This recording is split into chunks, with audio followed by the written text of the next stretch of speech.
नमस्कार। आज हम एक काफ़ी पॉपुलर प्रोसेसर पर बात करने वाले हैं, इंटेल कोर i5 14400F। ये जनवरी 2024 में आया था, 14th जेन का चिप है।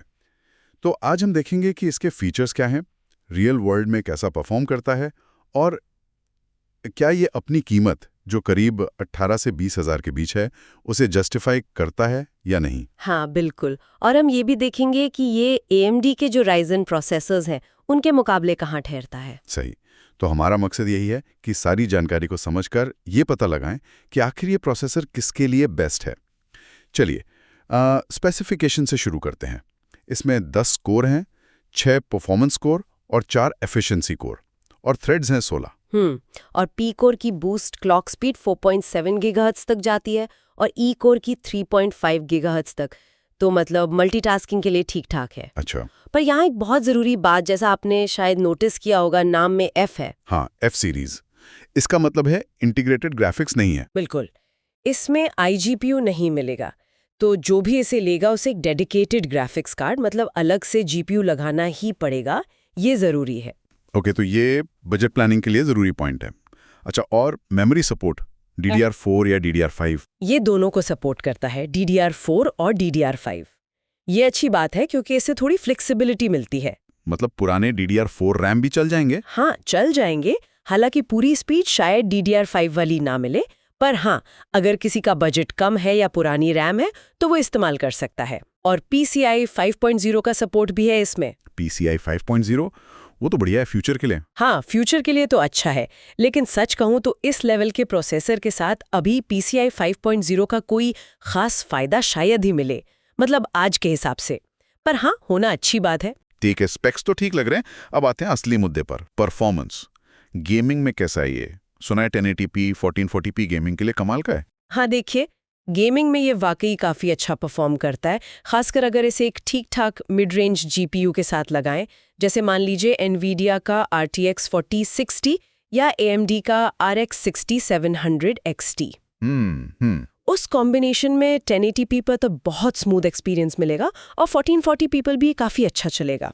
कई गेम्स में ये AMD के Ryzen 5 7600 को सीधी टक्कर देता है, कभी-कभी थोड़ा बेहतर भी निकल जाता है। अच्छा, Ryzen 5 7600 के बराबर या बेहतर? हाँ, कुछ गेम्स में।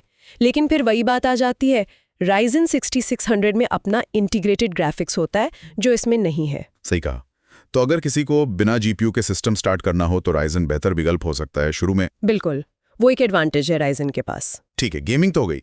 अब प्रोडक्टिविटी टास्क्स, जैसे मान लीजिए कोई कोडिंग करता है या थोड़ी बहुत फोटो वीडियो एडिटिंग। उसके लिए भी ये काफ़ी सक्षम है।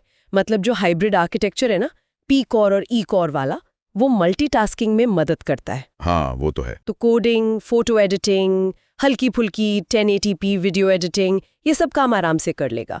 लेकिन हाँ, अगर कोई प्रोफेशनल लेवल की 4K वीडियो रेंडरिंग या बहुत हैवी 3D मॉडलिंग करता है तो शायद ये बेस्ट चॉइस ना हो। मतलब उसके लिए फिर i7 या i9 की तरफ देखना पड़ेगा। हाँ, या फिर AMD में Ryzen 7 या 9 सीरीज। ये प्रोसेसर उन बहुत ज़्यादा इंटेंसिव कामों के लिए नहीं बना है, ये मिड रेंज का स्टार है। समझ गया। अब इसकी तुलना अगर हम करें इसके पिछले मॉडल से, जैसे i5 13400F या फिर कंपटीशन Ryzen 5 7600 से, तो कहाँ स्टैंड करता है? देखिए, i5 13400F से ये एक छोटा सा अपग्रेड है। परफॉर्मेंस में शायद 5% का फर्क होगा मुश्किल से, बहुत बड़ा लीप नहीं है। सिर्फ 5%? तो 13400F वाले को अपग्रेड करने का मतलब नहीं बनता शायद। सही कहा, शायद उतना ज़रूरी ना हो। लेकिन हाँ, अगर कोई i5 12400F यूज़ कर रहा है जिसके पास सिर्फ 6 कोर थे, तो उसके लिए ये एक बड़ा जंप है क्योंकि इसमें 10 कोर मिल रहे हैं। हाँ, 6 से 10 कोर तो काफ़ी फर्क है। और Ryzen 5 7600 से? Ryzen 5 7600 से, जैसा हमने पहले कहा, गेमिंग में परफॉर्मेंस बहुत क्लोज है, लगभग बराबर। Ryzen थोड़ा कम पावर लेता है और उसमें iGPU है।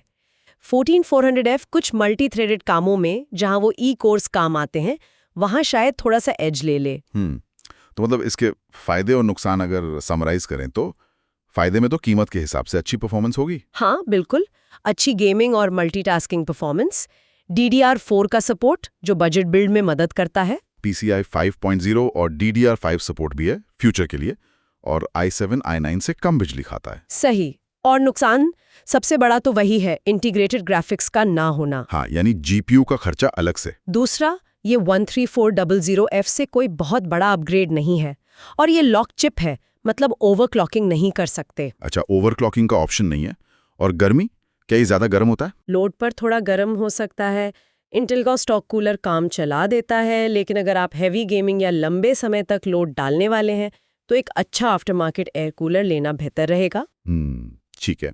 तो कुल मिलाकर ये प्रोसेसर किसके लिए सबसे सही है? मेरे ख्याल से ये उन लोगों के लिए बहुत अच्छा ऑप्शन है जो करीब 70,000 से 1 लाख रुपए के बजट में एक नया गेमिंग पीसी बना रहे हैं। ओके। या फिर जो कंटेंट क्रिएटर्स हैं जिनका बजट थोड़ा टाइट है, या स्टूडेंट्स या कोडर्स जो थोड़ी गेमिंग भी करना चाहते हैं। और जिन्हें ओवरक्लॉकिंग वगैरह में नहीं पड़ना, बस लगाना है और चलाना है। बिल्कुल, एक solid plug and play solution है ये। वैल्यू फॉर मनी काफी अच्छी है इसकी। तो मतलब कुल मिलाकर देखें तो इंटेल i5 14400F 2024-25 के हिसाब से एक बहुत ही काबिल मिड टियर प्रोसेसर लगता है। अपनी कीमत पर काफी संतुलित प्रदर्शन दे रहा है। का एक अच्छा बैलेंस देता है, खासकर उनके लिए जिन्हें एकदम टॉप एंड पावर नहीं चाहिए पर एक मजबूत स्मूथ एक्सपीरियंस चाहिए। बिल्कुल। इस चर्चा के आखिर में एक सवाल सोचने लायक है कि बिना इंटीग्रेटेड ग्राफिक्स वाला प्रोसेसर चुनना किसी के बजट और जरूरतों पर कितना असर डालता है। हाँ, खासकर जब बाजार में राइजन जैसे विकल्प हैं जिनमें iGPU शामिल होता है। सही। ये एक जरूरी पॉइंट है जिस पर पीसी बनाते समय हर किसी को अपनी जरूरत के हिसाब से सोचना चाहिए।